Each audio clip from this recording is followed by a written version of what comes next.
हरियाणा विधानसभा अध्यक्ष ज्ञानचंद गुप्ता कुरुक्षेत्र पहुंचे, जहां उन्होंने पीपली पैराकिट में पत्रकारों से बातचीत की। ज्ञानचंद गुप्ता ने कहा कि हम सबके लिए सौभाग्य की बात है कि 500 सालों के प्रयास और 4 लाख लोगों की शहादत के बाद आखिर अब राम मंदिर का निर्माण हो गया है।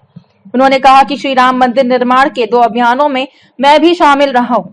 गुप्ता ने खुद को राम मंदिर अयोध्या का कार सेवक बताते हुए कहा कि 1990 में मुझे गिरफ्तार कर लिया गया और 7 दिन जेल में रहा, जबकि 1992 में जब ढांचा तोड़ा गया तब मैं अयोध्या में ही मौजूद था। इसके अलावा कांग्रेस द्वारा श्री राम मंदिर कार्यक्रम के बहिष्कार के ऐलान पर बोलते हुए ज्ञानचंद गुप्ता ने कहा कि विनाशकाले विपरीत बुद्धि। स्पीकर ज्ञानचंद गुप्ता ने कहा कि आम आदमी पार्टी का ना जानदार था, ना है और ना आगे होगा। सबसे पहले तो आप सबका और इलेक्ट्रॉनिक्स मीडिया के सभी साथियों का हार्दिक स्वागत, अभिनंदन और आपका धन्यवाद कि आप इतनी सर्दी में भी यहाँ आए हैं। आज वैसे तो कोई ऑफिशियल विजिट तो नहीं, आज हमारे जो प्रसिद्ध समाज सेवी हैं स्वामी चिरंजीव पुरी जी, उनका जन्मदिन है, तो उसे आशीर्वाद देने के लिए मैं आज उपस्थित हुआ था। तो मन में था कि अपने पत्रकार बंधुओं से भी मिलना हो जाए, आपके दर्शन हो जाए, तो इसलिए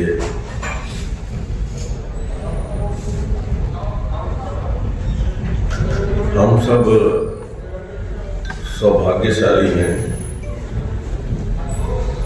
कि 22 जनवरी को प्रभु रामलला के भव्य राम मंदिर के अंदर उनकी प्राण प्रतिष्ठा का कार्यक्रम वो हम अपनी आंखों से देख पाए। लगभग 500 वर्षों की इंतजार के पश्चात भगवान श्री राम अपने भव्य मंदिर में विराजमान होंगे। ये हम सबके लिए बहुत ही हर्ष का विषय है। राम मंदिर निर्माण के लिए लगभग 4 लाख लोगों ने अपना बलिदान दिया और यातनाएं सही, चाहे वो मुगलों का काल था, चाहे वो अंग्रेजों का काल था। लेकिन मैं बधाई देना चाहता हूँ हमारे देश के यशस्वी प्रधानमंत्री नरेंद्र मोदी जी, जिनके प्रयासों से और अदालत के निर्णय से ये संभव होने जा रहा है। पूरे देश के राम भक्तों के अंदर उस बात को लेकर उत्साह था। तो आज वो जो सपना था, जो कहूँगा कि 30-32 वर्ष के पश्चात वो सपना साकार होने जा रहा है, तो इससे ज़्यादा बड़ी खुशी की बात हमारे लिए कोई और हो नहीं सकती। विधानसभा अध्यक्ष, आपने कोई तिथि निर्धारित की है जाने के लिए? सभी लोग जा रहे हैं 22 को, हालांकि चलो वहाँ पे माहौल 22 को नहीं, 9 फरवरी को हरियाणा प्रदेश को वहाँ निमंत्रण मिला है कि हरियाणा प्रदेश के जो राम सेवक है, राम भक्त हैं, वो 9 फरवरी को वहाँ जाकर के भगवान श्री राम के दर्शन वहाँ करें। विधानसभा से विधायक भी जा रहे हैं, विधानसभा अध्यक्ष में कैसा प्लान है? सभी मैं तो कहूँगा हम पार्षद, क्योंकि पूरे हरियाणा में जाना, उसमें विधायक भी जो भी होंगे सब लोग जाएंगे। लेकिन फिर भी अगर कोई और भी, हमने तो कहा है मेरे पास, क्योंकि जो मेरे साथी 1990 में 92 में गए थे, उनके भी फोन आया कि एक बार फिर वही लोग जो गए थे, उनके आधे तो नहीं रहे, लेकिन जो है वो साथ इकट्ठे जाए। तो प्रयास रहेगा कि हम सब मिलकर के भगवान श्री राम लला के दर्शन करें। का पाठ है, भगवान श्री राम की कथा का अभी हमारे यहाँ कुमार विश्वास जी की जो राम कथा है हो रही है, बहुत सारे कार्यक्रम इसमें हो गए। तो मैं तो सभी से निवेदन करूंगा कि इसमें बढ़ चढ़ करके लोग भाग लें। सर विपक्ष पार्टियां कहीं इस पे मुद्दा उठा रही है तो क्या? मैं तो यही कहूंगा कि विनाशकाली विपरीत बुद्धि। भगवान श्री राम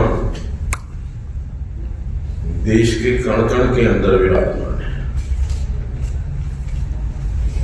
भगवान श्री राम की पूजा अर्चना करना, इसको एक राजनीतिक रंग देना वो ठीक नहीं है। मैं समझता हूं कि जो भी कोई राजनीतिक पार्टी इसको राजनीतिक रंग देने का प्रयास कर रही है वो सही नहीं है, क्योंकि ये एक धार्मिक कार्यक्रम है। विश्व हिंदू परिषद और जो राम जन्मभूमि न्यास समिति है उसके द्वारा इस कार्यक्रम का आयोजन किया जा रहा है। उसमें लाखों लोगों को वहां पर आमंत्रित किया जा रहा है। तो उसमें मुझे नहीं लगता कि वहां जाने में किसी को भी कोई संकोच होना चाहिए या कोई हेजिटेशन होना चाहिए। भगवान श्री राम तो हमारी जो मर्यादा है, देश की आस्था है, श्रद्धा है, वो भगवान श्री राम है। और हम तो शुरू से ही, जब से पैदा हुए हैं या हमारे से पूर्वज भी, सुबह उठ के राम राम जो बोलने की प्रथा, ये बोलने का जो रिवाज है वो पूरे देश के अंदर है, कोई एक कोने के अंदर नहीं है। अयोध्या जाने का अवसर मिला और एक राम सेवक के नाते, कार सेवक के नाते हम 2 बसें लेकर के, मैं क्योंकि उस टाइम अध्यक्ष था पार्टी में तो मेरी जिम्मेवारी लगी थी, 2 बसें लेकर के गए थे। जब कार सेवा का समय आया तो जो उत्साह या जो एक कार सेवकों के अंदर एक, मैं कहूँगा कि मन के अंदर ये था कि आज हमने इसको ढा करके जाना है। और लगभग 10:30 साढ़े 10 बजे से आदेश ये हुआ था कि कार सेवक सभी कार सेवा करने के बाद ही जाएंगे। उसमें सरयू का जल और वहाँ की रेती सरयू नदी की, उससे हम कार सेवा करेंगे। लेकिन जिस प्रकार का माहौल बना हमारे सामने देखते देखते, क्योंकि हम ये आदेश हुआ था कि जो बसों में आए हैं वो सबसे आगे बैठेंगे, तो हम सबसे आगे बैठे थे। तो कुछ ही देर के बाद कार सेवक उस गुंबजों के ऊपर चढ़ गए और वो पहला गुंबज लगभग 3 घंटे के अंदर, 2.5-3 घंटे के अंदर गिरा। दूसरा जो गुंबज था वो तो लगभग 1.5 घंटे में, और तीसरा गुंबज था वो 1 घंटे के अंदर ही धराशायी हो गया था। और कार सेवकों में उसके पश्चात ये आदेश हुआ कि सभी कार सेवक जब तक रामलला मंदिर जो उस टाइम तिरपाल के अंदर बनाया गया था, जब तक उसको विराजमान नहीं हो जाते तब तक किसी ने अयोध्या नहीं छोड़नी है। तो वो रात के 10 बजे तक ये भी था कि कल्याण सिंह जी की सरकार थी। कल्याण सिंह जी की सरकार की तरफ से आदेश था कि कार सेवकों के ऊपर कोई भी किसी प्रकार से गोली न चलाई जाए। मिलिट्री भी आ गई, मिलिट्री के लोग भी राम भक्त थे, उनका भी सहयोग जो था मिला के। उसके पश्चात तिरपाल में रामलला को बिठाने के बाद हम वहाँ से रात को ही निकले और उसके पश्चात फैजाबाद जो एक लंगर लगा हुआ था वहाँ पूजन वगैरह करके रात को ही वहाँ से वापस लौटे।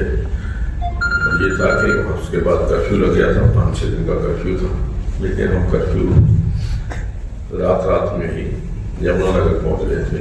एक बहुत मन के अंदर खुशी थी